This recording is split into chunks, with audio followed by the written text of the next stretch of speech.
Hello mister Jaber, এই যে ওলটপালট কথা বলছেন আর আমাকে ভিডিও বানাতে হচ্ছে। আপনি কি তা বলেছেন? আপনি বলেছেন যে হয় জুলাই থাকবে, নয়তো হচ্ছে মুজিববাদ থাকবে।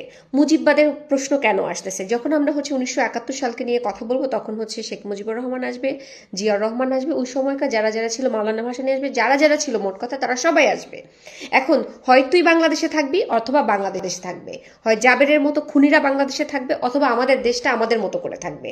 আজকে যে তুই বলতেছিস যে দিল্লি না ঢাকা, ঢাকা না দিল্লি, এ ধরনের স্লোগান আমিও দিছি, কিন্তু কথা এই যে আজকে বাংলাদেশ থেকে যে জ্বালানির জন্য ভারতের শরণাপন্ন হচ্ছে, এক্ষেত্রে তুই কি বলবি? এই ধরনের কথা বলে বাংলাদেশের মধ্যে একটা অস্থিতিশীল পরিবেশ তৈরি করতেছে। 7ই মার্চের ভাষণকে কেন্দ্র করে যে ধরনের জঘন্য কাজ ওরা করেছে, এটাতে ওদেরকে গ্রেফতার করা উচিত ছিল। ওরা মব সৃষ্টি করেছে, ওরা হচ্ছে ষড়যন্ত্র করেছে, ওরা হচ্ছে দেশের মধ্যে অস্থিতিশীল পরিবেশ তৈরি করেছে।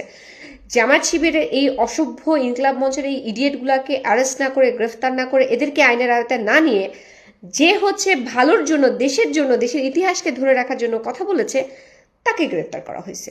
তাহলে বাংলাদেশের মধ্যে দেখা যাচ্ছে যে রাজাকাররা হচ্ছে এই দেশটা চালাইতেছে, আর যারা হচ্ছে দেশপ্রেমিক অরিজিনালি, তারা হচ্ছে জেলের মধ্যে পচে মরতেছে। তো এগুলি আমাদের দেশে হইতে দেয়া যাবে না। জাবের গং, জাবের ঝুমা, ইনকলাব মঞ্চের টিতালা যে ছেলেটা, এদের সবগুলারে হচ্ছে প্রাধান্য দিতে হবে। এরা বাংলাদেশের মধ্যে মব করতেছে, এদেরকে হচ্ছে আইনের আওতায় নিতে হবে। আর যারা হচ্ছে বাংলাদেশের মধ্যে শান্তি চাচ্ছে, যারা হচ্ছে বাংলাদেশের পক্ষের মানুষ, যারা হচ্ছে 1970 পক্ষের মানুষ, যারা হচ্ছে আসলেই দেশপ্রেমিক, তাদেরকে সর্বোচ্চ সম্মানটা করতে হবে। জুলাই গণ অভ্যুত্থান করে এরা কোথায় ছিল? জুলাই গণ-অভ্যুত্থানে এই সমস্ত নারীরাই তো জুলাই গণ-অভ্যুত্থানে রাজপথে ছিল।